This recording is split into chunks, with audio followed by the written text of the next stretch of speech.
የቦሌ ቡልቡላ ደብረ መድኃኒት መድኃኔዓለም ቤተክርስቲያን ህንጻ አሰሪ ኮሚቴና ማህበረ ካህናት በህንጻ ቤተክርስቲያኑ ግንባታ አሁን የደረሰበት ደረጃ ያበቁትን ለቀድሞ የደብሩ አስተዳዳሪ መላከ ምህረት አበባውን አመሰገኑ። መላከ ምህረት መላከ አበባው የአመራር ብቃት ያላቸው በተመደቡበት ውጤታማ የሆነ ሰርተው የሚያሰሩ የልማት አርበኛ አባት ናቸው ሲሉ የቦሌ ቡልቡላ ደብረ መድኃኒት መድኃኔዓለም ቤተክርስቲያን ማህበረ ካህናትና የህንጻ አሰሪ ኮሚቴ ገልጸዋል። ታኅሳስ 12 ቀን 2018 ዓ.ም የቦሌ ቡልቡላ ደብረ መድኃኒት መድኃኔዓለም ቤተክርስቲያን ማህበረ ካህናትና የህንጻ አሰሪ ኮሚቴ ለመላከ ምህረት መላከ አበባው የመታሰቢያ ስጦታ አበርክተዋል። የቦሌ ቡልቡላ ደብረ መድኃኒት መድኃኔዓለም ቤተክርስቲያን የህንጻ አሰሪ ኮሚቴ ሰብሳቢ ሊቀ ትጉሃን አበበ ሳሉ እንደተናገሩት ለኢትዮጵያ ኩራት የሆነ ትልቅ ህንጻ ቤተክርስቲያን በመላከ ምህረት መላከ አበባው ተሰርቶልናል። አባታችንን እናመሰግናለን ብለዋል። እሳቸው 3 ዓመት ሊሞላ 2 ወር ሲቀር ነው ወደዚህ ቦታ የመጡት። እዛ ቦታ 3 ዓመታት ሲቆዩ ከኛ ጋር የነበራቸው ግንኙነት በእውነት በተለይ የህንጻ አሰሪ ኮሚቴ ጠንካራ የህንጻ አሰሪ ኮሚቴ እንደሆነ እሳቸውም ሌሎቻችሁም ከቅርብ ሩቅ ትመሰክራላችሁና በቡልቡላ መድኃኔዓለም እየተሰራ ያለው ህንጻ ቤተክርስቲያን በኢትዮጵያ ሳይሆን በአፍሪካ የመጀመሪያው ትልቁ ግዙፉ እግዚአብሔር አምላክ እናንተ ሁላችሁም እድሜ ጤና ሰጣችሁ ያንን ቤተክርስቲያን ጨርሰን ስናስመርቅ ትገኛላችሁና በእኛ በኩል ቡልቡላ መድኃኔዓለም እኛ አባት እንግዲህ ያን የሚያክል ትልቅ ቤተክርስቲያን ሰርተው በተለይ ሐምሌ 27 ቀን ከቤተክርስቲያኑ ግዙፍ ቤተክርስቲያን ጋር አብሮ የሚሄድ ርዝመቱ 6 ሜትር ከ50 ወደ ጎን 4 ሜትር ከ80 የሆነ መስቀል በአዲስ አበባ አብያተ ክርስቲያን ላይ ተሰቅሎ የማያልቅ መስቀል ሐምሌ 27 ቀን ስንሰቅል የነበረው ታሪክ የነበረው ህዝብ ምዕመናን ከጥቅምት 27 የበለጠ ነበርና በዛን ጊዜ አባታችን በጣም ከመደሰታቸው የበለጠ አልቅሰው ነው። በእውነት አልቅሰው ያሉት ጸሎት ምንድነው? ይሄን መስቀል ዛሬ እዚህ ለማስቀመጥ እንደቻልነው ይሄንን እድሜ ጤና ሰጥተን ይሄን ቤተክርስቲያን ማለቁን አሳየን ብለው ነው የጸለዩት። አሁን እግዚአብሔር አምላክ ያን ቤተክርስቲያን አልቆ እንደጀመሩት ተፈጽሞ እሱም እዛ ተገኝቶ ለመመረቅ ያውቃሉ። እኛ ጋር የተከሉትን ተክል እናንተ ደግሞ እዚህ ሊተክሉ መጥተዋል። እሳቸው የሚተክሉትን ተክል እየኮተኮታችሁ ውሃ እያጠጣችሁ ለፍሬ እንዲያበቃ ማድረግ አለባችሁ። ከእናንተ ከህዝበ ክርስቲያን የሚጠበቀው ይሄ ነው።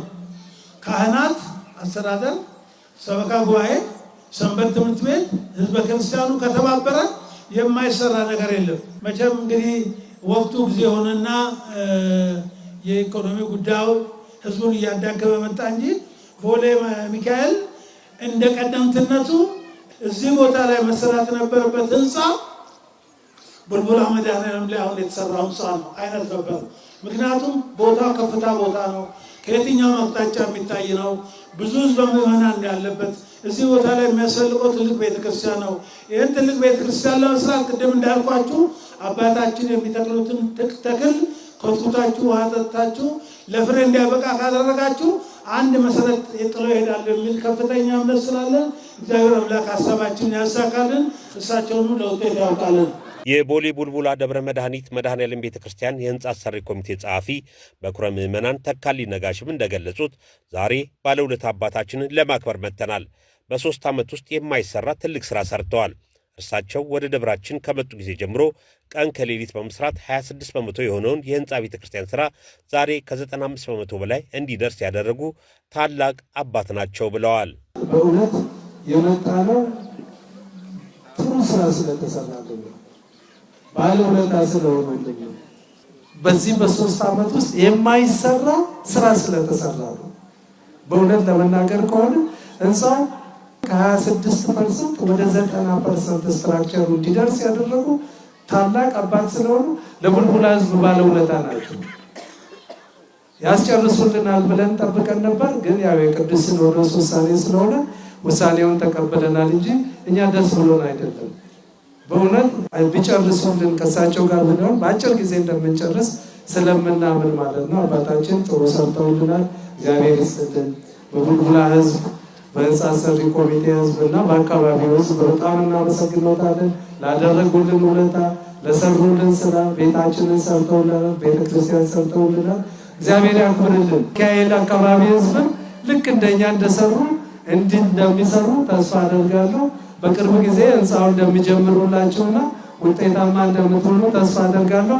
ፍቅር የሰጠ ፍቅር ይቀበላል፣ የታዘዘ አገልጋይ ያገኛል ያሉት የቦሌ ቡልቡላ ደብረ መድኃኒት መድኃኔዓለም ቤተክርስቲያን ህንፃ ሰሪ ኮሚቴ ምክትል ሰብሳቢ ወይዘሮ ንጹሕ አግደው ለቦሌ ደብረ ምሕረት ቅዱስ ሚካኤል ቤተክርስቲያን አገልጋዮችና ምዕመናንም እንደተናገሩት እግዚአብሔር ወዶና ፈቅዶ እረኛ አባት ልኮላቸዋልና ደስ ይበላችሁ፣ ተጠቀሙባቸው፣ አብራችኋቸውም ስሩ ሲሉ ገልጸዋል። ሁላችንም አዝነናል ሲለዩን። ምናልባት መልአከ ምክሩ ለባለቤቱ ስለሚቀርብ በምልጃ ወደዚያም ይሆናል። እኛ ምናልባት እንደ ሰው አንድ አይደለምና አንድ ስላልሆንን ከኛ ምልጃ የባለቤቱ የመልአኩ ምልጃ በልጦ ይሆናልና ተወስዶብናል ብዬ ነው የማስበው እንጂ ይሄን ቤተ መቅደስ ሳይጨርሱ ይለዩናል ብለን በፍጹም አናስብም ነበር። ሆኖም አባታችን መልካምና ደግ ሩህሩህ ናቸው። በፍቅር ቅረቧቸው፣ የበለጠ ትጠቀሙባቸዋላችሁ። መልአከ ምሕረት መልአከ አበባው የቦሌ ደብረ ምሕረት ቅዱስ ሚካኤል ቤተክርስቲያን አስተዳዳሪ፣ የቦሌ ቡልቡላ ደብረ መድኃኒት መድኃኔዓለም ቤተክርስቲያን ማህበረ ካህናትና የህንፃ አሰሪ ኮሚቴ ላደረጉላቸው ክብር፣ ላሳዩቸው አባታዊ ፍቅር አመስግነዋል። ወደ ቡልቡላ ደብረ መድኃኒት ስገባ በያዝ ወይም በጀርባ በቀኝ በሰው ተደግፌ ነው የገባሁት። በህመም በሆስፒታል ላይ ነበር የነበርኩት። በእውነት ያ ቤተክርስቲያን ባለውለታዬ ነው። 3-4 ጊዜ ሰርጀሪ ተደርሶ በህይወት መቆየት፣ እንደገና ወደ አደባባይ መምጣት፣ እንደገና ወደ እነሱ ጋር መቀላቀል በፍጹም ያላሰብኩት ስለነበረ ይህ ቤተክርስቲያን ከሌሎቹ ቤተክርስቲያን ለየት የሚያደርገው ከዚህ አንጻር ነው ከሞት የተረፍኩበት። ስለዚህ ሁልጊዜ መድኃኔዓለም አሁንም አለ፣ ነገም አለ፣ በዚህ ዓለም እያለሁም አለ። መጨረሻ ኮንትራክቱንም ስጨርስ ከሱ ጋር ነው የምኖረው። ሁላችንም እንደዛው ስለሆነና ይህ ቤተክርስቲያን በጣም ባለውለታዬ ነው ለኔ። ስለዚህ ስላደረጋችሁልኝ የማይገባኝን ስላከበራችሁኝ ክብር ያደረልኝ እግዚአብሔር ይስጥልኝ። በመጨረሻም መልአከ ምሕረት መልአከ አበባው የቦሌ ደብረ ምሕረት ቅዱስ ሚካኤል ቤተክርስቲያን ሰበካ ጉባኤ ማህበረ ካህናትና ከሰንበት ትምህርት ቤት እንዲሁም ከምዕመናን ጋር በጋራ አዲስ የታቀደውን ህንፃ ቤተክርስቲያን እንደሚሰሩም ገልጸዋል።